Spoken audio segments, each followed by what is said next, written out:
What's going on, everybody? I'm Jack, and in today's video, I'm going to go over the 6 exercises that I personally feel like have built up my physique over the last several years. So first off, there are kind of 6 movement patterns I'm going to talk about, and then I'll pick an exercise of each one that I personally feel like has been great for me. So we have a squat or leg press movement, we have a hip hinge, we have a vertical pull, a vertical push, and then a horizontal pull and a horizontal push. So those are 6 movements that I'll take you guys through, starting off with the squat. So the first movement is the squat, and what I personally have been doing for the first probably 5 to 6 years of my training was a barbell back squat. The barbell back squat is a great exercise that hits your quads, hamstrings, and glutes all at once, while making sure you also have to incorporate some stabilizing muscles and bracing your core, making it a great full body movement.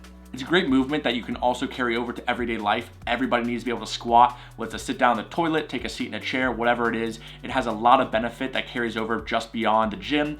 But another great thing, the squat is a great way to honestly enjoy your training. There are a lot of other movements out there for your legs, but squat is one of those things that as you get stronger, your number clearly goes up, your PRs go up, and it's pretty exciting to hit in the gym. One of the hard things about a squat is depending on the person's limbs, as far as what their femur length is and tibia, you could have a little bit more of a challenge getting to depth depending on the length of your limbs. If you have really long legs, it's gonna be a lot harder to get depth than someone with shorter legs. So that's one of the things where personal variability comes into play. So someone who can squat really heavy with shorter legs might have a little bit easier time than someone with long limbs. So that's one of the drawbacks, as well as correct form. A lot of times people might not have the mobility to do a full barbell back squat with correct form. So occasionally they'll need to go ahead and do unloaded squats, get your form right, and then kind of build up from there. So the form is one of the limiting factors. If you don't have good form, you definitely want to start at the baseline and then build up. Another movement for the squat or leg press is the leg press itself. And there are a lot of different versions of leg press. There's things like hack squats, pendulum squats, leg press machines,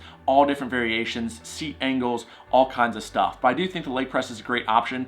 I actually am personally incorporating that now. After about 5 years of back squatting, I am starting to work on my leg press, and that kind of be my main mover. It's really nice because it actually takes away from the stability that's required of the squat. But the leg press takes out limiting factors like my core strength, so I can really focus on my legs and making sure that I put all my strength and effort into growing my legs. As I mentioned, a hack squat and a pendulum press are also great options. Most gyms don't have access to those, so if you do, you can definitely work those in. But personally, I don't have access to either of those, so I'm unable to incorporate those. But they're both good machines to incorporate into your leg or squat movement. And the second movement pattern is going to be our hip hinge. And the 2 main movements you probably see people do for the hip hinge is going to be a Romanian deadlift and a traditional deadlift. I personally am a fan of the Romanian deadlift over the traditional deadlift because it allows you to have a better stretch and contraction of the hamstrings. In my opinion, I think the RDL can be a little bit harder to learn in terms of really good form because it doesn't have a stop or a pause at the bottom, whereas the traditional deadlift does. But I do see the RDL blending itself a little bit more to the stretch and contraction of the hamstring. And you can do an RDL using a barbell or a dumbbell. Personally, I think the dumbbell is good for a beginner who doesn't need to load this really heavy and allows yourself to have a little bit more range of motion in your shoulders because you can turn each dumbbell individually to best suit your shoulder positioning. But you will eventually have to move to a barbell RDL just because you will have too much weight that you can't have dumbbells that are that heavy, or most gyms don't have dumbbells that heavy. So you will eventually need to move to a barbell. And the big thing here throughout both RDLs and deadlifts is to make sure you have a neutral spine. You don't want to be pulling with your upper back and your spinal erectors. That's just asking for a lower back injury. You really want to focus on making sure that the hips go back during your RDLs, focus on a nice stretch in the hamstrings, control the weight all the way down, maybe a quick pause at the bottom at the full stretch and all the way up. But you don't need to go any lower than when your hips stop going back. So that's one of the big things. When your hips stop going back and you see the weight go down, that's all your lower back extending, not your actual hamstrings or glutes. So make sure that your range of motion is proper for each person. Once again, this is some personal variability depending on how flexible you are, how your hamstrings can stretch and all your limb lengths. So depending on the person, just make sure you go to a full stretch but not beyond that for your hamstrings. And another big thing, I personally like the RDLs more than the deadlifts because the deadlifts are, in a sense, just a concentric movement with no eccentric. So essentially what I'm talking about is when you see people deadlift, they pull up the bar, off the ground, but then when they kind of just set it back down or even drop it from the top of the movement with no eccentric, whereas the RDL is a lot more controlled. You are controlling the descent all the way down as well as the concentric. There's no other movement in the gym where you pull yourself up and then just drop the weight from the top. The deadlift is one of the only movements I personally know of or can think of where you'll do the concentric and then just drop the eccentric. So it is kind of unique in that sense, which I personally don't love. but once again, I think RDLs or deadlifts are both a great hip hinge movement. Also guys, this is actually kind of huge. Maisie is not a cuddler at all, and the fact that she's putting her head on my leg right now, I'm overjoyed, but I also like can't move, so we're just gonna kind of just roll with it so she doesn't move. This is progress. This is insane. Then we'll move on to movement pattern 3, which will go with the horizontal pull. Personally, my all-time favorite is the one-arm dumbbell row. The one-arm dumbbell row is great for stability. It allows you to have proper execution. I personally recommend having one hand and one knee up on the bench for extra stability. Your back leg is there to also be kind of like a tripod and have like 3 different points of contact, and then you're rowing with one arm. For me, it allows you to keep your form in really good check. Also, we want to make sure when we row, we aren't opening up too much with the chest, but actually kind of keeping it nice and tight. Also, we don't want to row directly up. We want to make sure we're slightly rowing back in a normal path.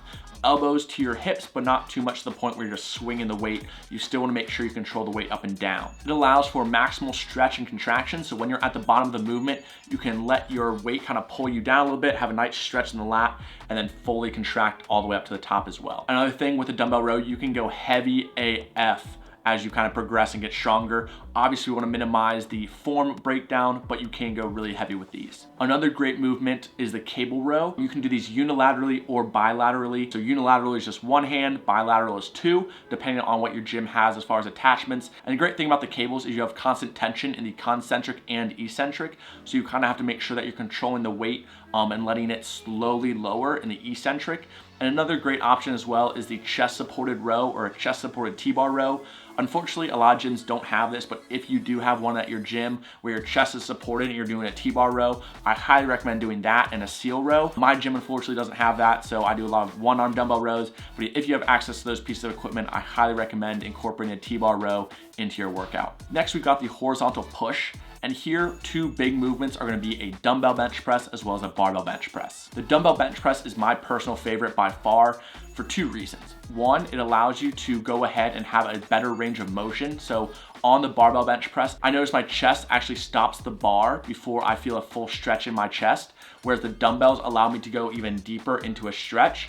And then 2, I feel like the dumbbells, I just overall have better control of the movement, and I feel like I can really control and press from a more tight and locked position where the barbell kind of makes my elbows flare a little bit more. This is once again a personal variability thing. Some people might feel better pressing from a barbell versus a dumbbell, but I think the dumbbells allow for a little bit more personalization to the movement as far as the grip kind of angles that you can take, as well as making sure that you have some mobility within the shoulders. But they're both great overall muscle builders. The dumbbells you could get limited to as you approach maybe 100, 110 pounds in the gym. Some gyms might not have upwards of 100-pound dumbbells, and you might have to go to barbell just to simply get the overload, but they're both great movements. Personally, I did barbell bench press a lot growing up because I wanted to hit 315.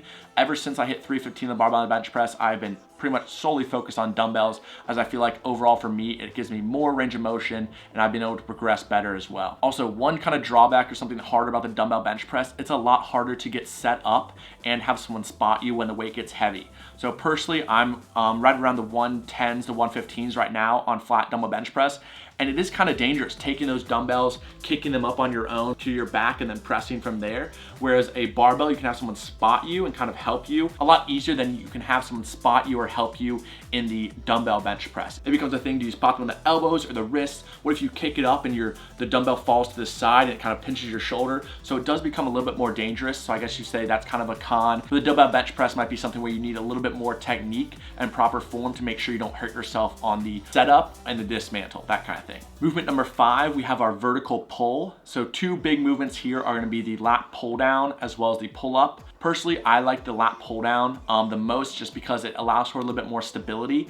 Also, it allows you to jump up a weight a little bit easier. So someone who can't do a full pull up, you can go over the lat pull down and you can work your way up from 50 pounds, then you probably go, most gyms probably have 50, 55, 60, 65, 70, 75. Whereas your body weight, it's not nearly as easy to progress in terms of pull-ups until you can do body weight pull-ups and you can kind of progress. And even still, if your body weight's changing, if you're losing weight, gaining weight in a bulk, the pull-ups will kind of change the resistance level. Whereas if you're always doing a lat pull down, you always know what kind of numbers you're at. It's a little bit easier to keep track of, in my opinion, a better line of pull as well. Another great thing about the pull downs is you have a lot of different attachments. Most gyms do. You can go wide, narrow, neutral, reverse. There are all kinds of different attachments you can kind of use to add a little bit of spice into your workouts if you want to. Also, it's harder to cheat on. A pull-up you can kip, you can kind of swing your knees, you can have a different line of pull, so it has less cheating if you do a lat pull down. Pull-ups are great, they're definitely convenient, something that anybody can do anywhere with a pull-up bar, but once again, they are limited by if you can do a bodyweight pull-up, if you need bands to add assistance to the pull-up, or then you have to have weight and a weight belt to add weight when you're strong enough to do bodyweight pull-ups. So a pull-up is great, super convenient, obviously good exercise, but I personally would favor the lat pull down. Next, we have movement 6, or a overhead or vertical press. And this is where I kind of get a little bit controversial. I personally favor lateral raises to an overhead press. And what I personally have found, oh, there goes Maisie. What I personally have found to be most beneficial in my personal delt development has been the lateral raise versus the overhead press. Yes, I do like an overhead press. I prefer dumbbells personally when doing overhead press, but I only have those programmed in once a week, whereas I think lateral raises should be programmed in at least twice. I found that my lateral raise, when performed properly with proper execution, you can go ahead and have a lot of stress on the medial delt and have those delts pop and grow. But the one downside of the lateral raise is you can kind of be limited in your progress in terms of the weight you use. I remember I used to be probably doing 20, 25s, probably 5 or 6 years ago, and now I'm doing 30 to 32.5s. So the progress isn't crazy, but the big thing there is your body doesn't know how much you're lifting. It only knows about like what kind of intensity and what kind of level of fatigue you get to. So whatever weight you need to use to get to that 0 to 3 RIR or reps in reserve, that's all you need to focus on. And then you can go ahead and change it up from dumbbells to cables to machine lateral raises. You have some variability to move around in that. But the one good thing about the overhead press is you can go ahead and progress a little bit easier. I remember I used to only be able to do like 45, 50s overhead, and now I'm doing 85 or sometimes even 90. So it is one thing where the overhead press you can progress a little bit more, but I do find a lot of people have more shoulder impingements, shoulder issues when they do press overhead because they don't have proper form. So if you're gonna press overhead, make sure your form is pristine, so you make sure you don't have any injuries. And as far as the lateral raises, make sure those are performed in a controlled manner, minimize momentum, because anybody can swing dumbbells out, but it's a lot harder to control them with your actual delts, which you want to grow. Another big thing I want to note, I guess I could have included this in the disclaimer, is that luckily, we don't have to pick only 6 exercises to do, because obviously, as I mentioned, this is not a scientific study. I would have to do, once again, make a clone of myself, someone who only does these 6 exercises for someone who trains normally like I do. But luckily, we aren't restricted to only 6 exercises. We can incorporate these exercises into our program along with additional complements. Like I don't have a bicep curl or a tricep extension in here. Yes, your biceps and triceps will be hit as a secondary mover for your bench press as well as your pull-ups, but there are things like bicep curls and triceps that I definitely accredit to my muscle growth in my arms. And without those, I definitely will not see the same results. So I definitely want to make sure that that is clear, that don't only do these 6 exercises. These are just some of my favorites, like the mandatory ones I would always hit, but you can definitely sprinkle in additional ones as well. And any good program will have more than just these, but a good program should definitely have these, if that makes sense. It's like the all squares are rectangles, but not all rectangles are squares. All good programs have these, but the great programs have even more. And also, it doesn't really make sense to do a 20 exercises that built my physique video. Maybe I'll do that down the line, but I just want to focus on highlighting the main 6. If you feel like I missed any specific exercise or some of your favorites, leave them down in the comments below and let me know why. I'm always interested in seeing why people like certain exercises, and we can have a good discussion down in the comments. Otherwise, on the video here, thank you guys so much for tuning in. I'll see you guys next time. Peace.